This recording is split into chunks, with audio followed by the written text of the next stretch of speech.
Assalamualaikum warahmatullahi wabarakatuh. Pada video kali ini kita bakalan membahas tentang masuknya agama Islam ke Indonesia.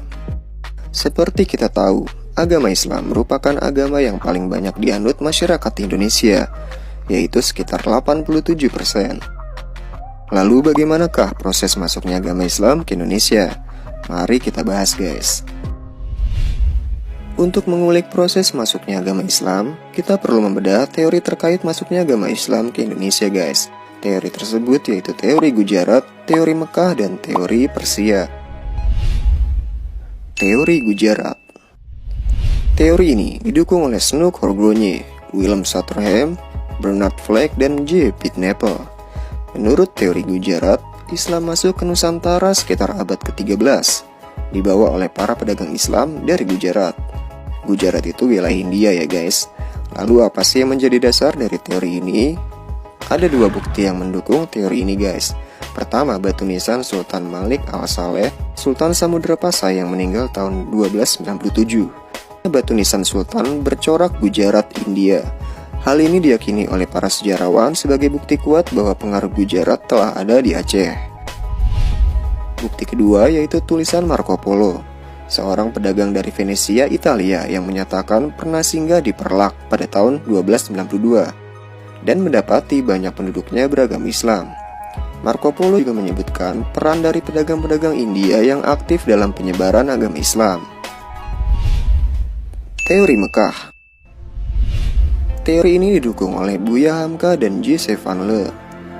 Menurut teori Mekah, pengaruh Islam telah masuk ke Nusantara sekitar abad ke-7, dibawa langsung oleh para pedagang Arab. Dasar teori ini adalah adanya pemukiman Islam tahun 674 di Baros, pantai sebelah barat Sumatera.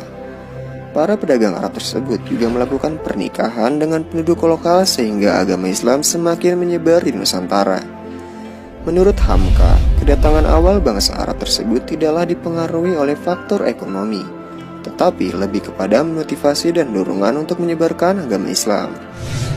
Menyanggah teori Gujarat, menurut teori Mekah, Sultan-Sultan Pasai menggunakan gelar Al-Malik, gelar yang lazim dipakai di Mesir saat itu. Selain itu, teori ini meyakini Islam yang berkembang di Samudra Pasai menganut mazhab Syafi'i, mazhab besar di Mesir dan Mekah pada masa itu. Sedangkan daerah Gujarat menganut mazhab Hanafi.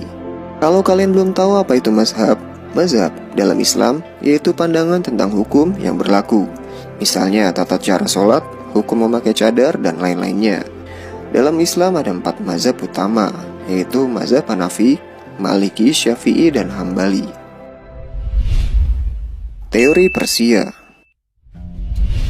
Menurut teori yang didukung oleh Husain Jaidiningrat dan Umar Amir Hussein ini, Islam di Indonesia dibawa masuk oleh orang-orang Persia sekitar abad ke-13.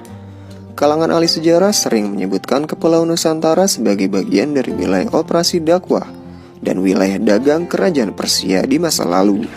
Bukti pendukung teori ini adalah adanya upacara tabot atau tabui.